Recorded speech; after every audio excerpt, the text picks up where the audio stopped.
What would it take for you to be convinced that there's no white genocide in South Africa? Well, I can answer that for the president. It's for him. No, seriously. I'd rather have him answer. Yeah, I'd rather answer that. It will be. Our president will respond to you. Yeah, let me, Thank you, Mr. President. it will take President Trump listening to the voices of South Africans, some of whom are his good friends, like those who are here. When we have talks between us on the around a quiet table, it will take President Trump to listen to them. I'm not going to be repeating what I've been saying. I would say if there was Afrikaner farmer genocide, I can bet you these three gentlemen would not be here, including my Minister of Agriculture. He would not be with me. So it'll take him, President Trump, listening to their stories, to their perspective. That is the answer to your question. But, Mr. President, I must say that we have, wait.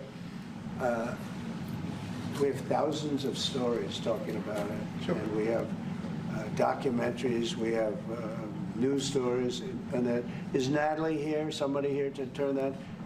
I could show you a couple of things. And it has to be responded to. Yeah, sure. Let me see the articles, please, if you would. And turn the lights down. Turn the lights down and just put this on. It's right behind you. Johan. There's nothing this parliament can do. With or without you, people are going to occupy land.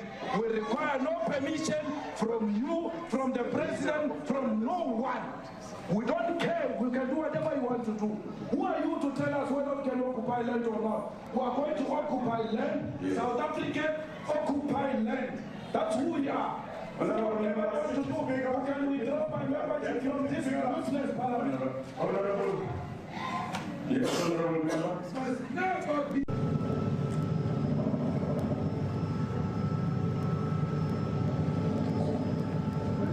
Those people were all killed.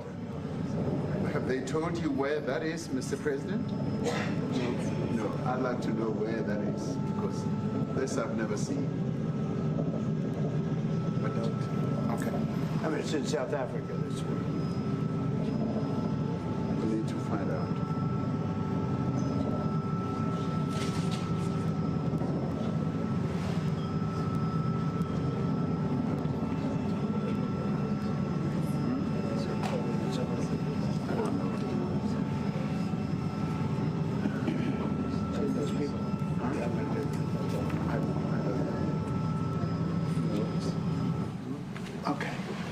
Mr. President, the Pentagon announced that it would be accepting a Qatari jet to be used as Air Force One. What are you talking about?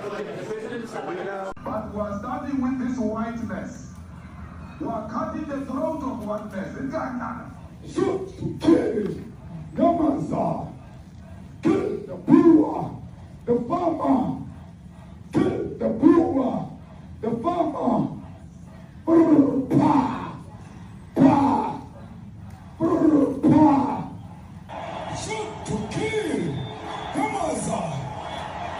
So you denounced that type of language in the video that you saw?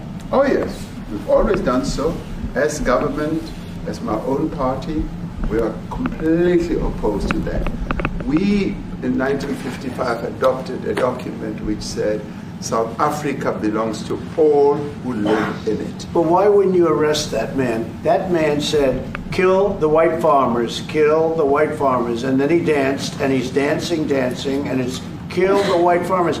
I'm not sure, but I think if somebody got up in Parliament and started saying kill a certain group of people, he would be arrested very quickly. That man is going all over South Africa, and that's not a small party. That was a stadium that holds 100,000 people, and I hardly saw an empty seat. That's a lot of people. That's a lot of representation. And those crosses, we have dead white people, dead white farmers, mostly. And you take a look at Australia, they're being inundated, and we're being inundated with people that want to get out. And their farm is valueless. It's valueless. And they just want to get out with their life. And this is a very serious situation. I grew up in an area in South Africa that is a farmland area, Polokwane, Yeah. and Yeah. there is some issues up there. Obviously, my dad was a property developer as well as a part-time farmer, and yeah, some of these buddy farmers got killed. The farm is still going. My brothers run it, but it's a constant battle with farms they're trying to burn the farms down to chase you away. So it is a concern to try and make a living as a farmer. And at the end, without farmers, there's no food on the plate. So we need the And farmers your to brother produce loves the food. farming, right? He wouldn't do it. He wouldn't even want to do what you're doing, right? They love farming. They don't want to leave. But it's a struggle. Yeah, and food and fresh water is the most important thing in life. Without those two things, you can't survive. How is the water there? The water's great, obviously. All the water comes out of the borehole, out of ground for us down Right. there.